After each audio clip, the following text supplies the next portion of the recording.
दोस्तों, आज की कहानी है बहू तू तो इस घर में नई आई है। दोस्तों, कहानी शुरू करने से पहले अगर आपने हमारे चैनल को सब्सक्राइब नहीं किया है तो सब्सक्राइब कर लीजिए ताकि आपके पास पहुंचे हर नया वीडियो। श्याम बाबू की बेटी अर्शी को देखने लड़के वाले आए और हाथों में शगुन की मिठाई देकर रिश्ता पक्का कर गई। श्याम बाबू भी काफी खुश थे। लड़के के बारे उन्होंने पहले से ही पता कर रखा था। लड़के वाले अच्छे खानदानी लोग थे और लड़का शहर में नौकरी करता था। अर्शी की दादी जब ये सुने तो लगी लड़के के बारे में श्याम बाबू से इंक्वायरी करने।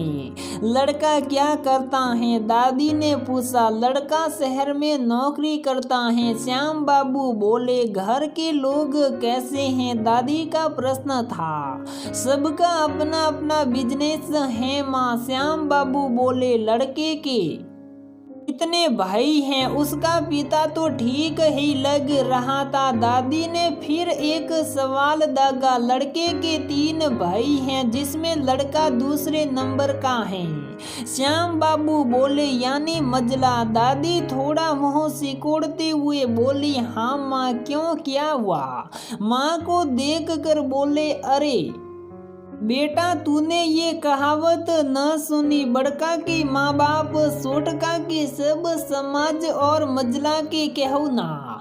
दादी ने अपना संशय रखते हुए श्याम बाबू को बोली। अरे माँ, तू भी कहाँ इन पुरानी कहावत के बातों में पड़ी है। लड़का अच्छा है, वो अपनी अर्शी को खुश रखेगा, कहकर श्याम बाबू हंसने लगे। श्याम बाबू को लड़का काफी पसंद आ गया था। वो किसी भी कीमत पर ये शादी तोड़ना नहीं चाहते थे। फिर क्या, जब दोनों तरफ से रिश्ते के लिए रजामंदी थी तो शादी की तारीख भी तय हो गई।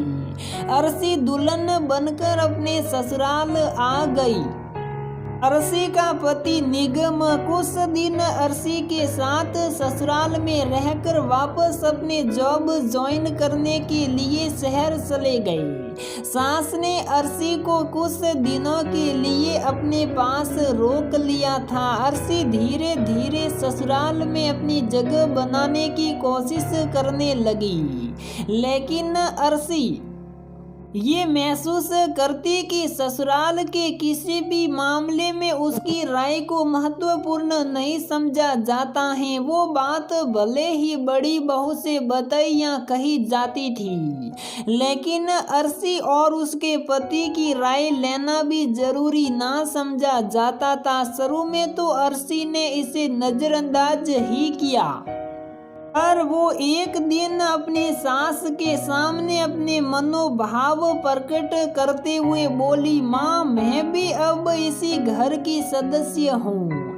आप मुझसे भी घर की समस्याओं के बारे में सलाह ले सकती हैं या मुझे बता भी सकती हैं, जैसे दीदी को बताती हैं। सास बोली। बहू, तू तो इस घर में नई आई है, इस घर के रस्मों रिवाज क्या जानती हैं? और रही बात निगम की, तो वो बाहर रहता है, उसे क्या बताना? हम जो कहेंगे वो मान लेगा। तो कितने सवाल उठती हैं? बड़ी बहू से सीख। वो कैसे चुपचाप काम करते हुए सबका मन जीत गई है। उसने तो घर में सबके लिए कुछ किया है। अभी तो उससे अपनी तुलना न कर, वो तुझसे बड़ी है, उसका सम्मान कर। मेरे बाद घर में उसका ही स्थान है। अर्शी चुप हो गई क्योंकि सास की बात सही थी। बड़ी जेठानी जी की शादी को 8 साल हो गए थे। जेठानी जी भले ही सास के सामने किसी भी काम के लिए ना नहीं बोलती, लेकिन पीठ पीछे अरसी पर अपना ठसक दिखाते हुए उस पर डाल देती और काम पूरा होने पर सारा श्रेय खुद ले लेती। अरसी अब कुछ ना बोलती, क्योंकि जानती थी कि जवाब क्या होगा। घर में कुछ दिन बाद छोटे देवर की शादी की बात चलने लगी। सास ने जेठानी जी के साथ जाकर लड़की देख ली और बात पक्की कर दी। देवर की शादी तय हो जाने पर शादी तक सास ने अरसी को ससुराल में ही रहने को बोली। अरसी भी खुशी खुशी देवर की शादी के काम में मदद करने लगी, लेकिन जेठानी जी कभी बच्चे की तबीयत का बहाना करके तो कभी कोई और दलील देकर काम से पल्ला झाड़ लेती थी। अरसी सास या किसी से कुछ कहती तो सब यही बोलते, उसने काफी किया है, अब तुम्हारी बारी है। अरसी अपने देवर की शादी की तैयारियां काफी उत्साह के साथ कर रही थी। वो मन ही मन सोचती वो अपनी देवरानी के साथ जेठानी जी जैसा सलूक न करेगी, बल्कि उससे दोस्ताना सलूक करेगी, क्योंकि वो न चाहती कि जो सलूक उसके साथ हुआ उसकी देवरानी के साथ हो। देवर की शादी निपट गई।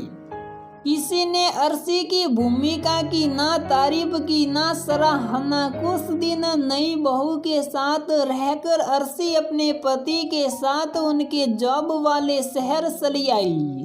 फिर तो कोई त्योहारों या जरूरत पर ही अरसी घर आती थी। इस बीच अरसी और उसकी देवरानी के भी बच्चे हो गए, लेकिन देवरानी के बच्चों को ही ज्यादा प्यार मिलता। अरसी सोचती शायद मैं यहाँ नहीं रहती, इसलिए मेरे बच्चे से इन्हें ज्यादा लगाव नहीं हो पाया है और इसे वो ज्यादा अन्यता न लेती। एक बार ससुराल में कोई पारिवारिक समारोह था।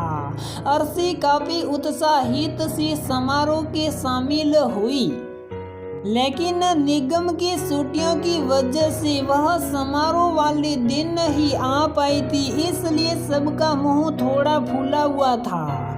लेकिन अरसी अपने मिलनसार स्वभाव के कारण सबसे हंसने बोलने और घुलने मिलाने की कोशिश कर रही थी। समारोह के बाद अरसी कुछ दिन ससुराल में रह गई। इसी बीच देवरानी की कोई गलती पर अरसी उसे थोड़ा डांट दी। बात आई गई और समाप्त भी हो गई। अरसी को निगम लेने आया और वो निकलने वाली थी। जिस दिन अरसी निकलने वाली थी उसी दिन एक कमरे में ससुर जी, सास और ननद न जाने क्या बातें कर रहे। थोड़ी देर में ससुर जी ने निगम और अरसी को बुलाया। जब अरसी कमरे में गई तो देखी देवरानी रो रो कर अपना चेहरा सुजाए बैठी थी। तभी ससुर जी ने निगम से बोला, देखो तुम दोनों को यहाँ रहना है नहीं और एक दो दिन के लिए आ भी रहे हो तो अगर घर में कला करोगे तो किसे अच्छा लगेगा। आखिर मैं छोटी बहू ही यहाँ रह रही हैं और पूरा घर संभाल रही हैं। ये बात सुन अरसी बोली, लेकिन मैंने तो ऐसा कुछ नहीं किया। उस दिन कुछ गलती की थी तो मैंने थोड़ा डांट दिया। बड़ी दीदी भी तो कभी कभी मुझे दांत देती हैं। ये सुन सास बोली, ये तुम्हारी काफी पुरानी दिक्कत है, तुम्हें बड़ी के साथ भी ऐसे ही दिक्कत रहती थी। अब तुम बात बेबात छोटी बहू को भी डांट दे रही हो, आखिर में तुम क्या दिखाना चाहती हो। तभी ससुर जी बोले, देखो बहू, अगर तुम्हें यही सब करना है तो तुम लोग यहाँ आया ही मत करो, क्या जरूरत है बेकार के घर में झगड़े बढ़ाने की। अर्शी तो अवाक सी निगम को देखने लगी। शायद निगम कुछ कहने वाला था, लेकिन पिता की ये बात शायद उसे भी बुरी लग गई। वो चुप साप अर्शी की तरफ देखा, जिसके चेहरे पर स्वाभिमान की लाली थी। उसने अर्शी को बाहर निकलने का इशारा किया और खुद भी वापसी की तैयारियों में लग गया। थोड़ी देर में दोनों निकल भी गए। पूरे रास्ते अर्शी और निगम भले ही दोनों एक दूसरे के हाथ पकड़े बैठे थे, पर जुबा से कुछ बोल नहीं पा रहे थे। अर्शी को बार बार अपनी दादी की कही वो कहावत याद आ रही थी, मजला के कहूँ ना। दोस्तों, आज तक अपने बड़ी बहू छोटी बहू जैसे शीर्षक पर ना जाने कितनी कहानियाँ पढ़ी होगी। आज मैं अपनी इस कहानी के द्वारा मजली बहू होने का दंश आपके सामने रख रही हूँ।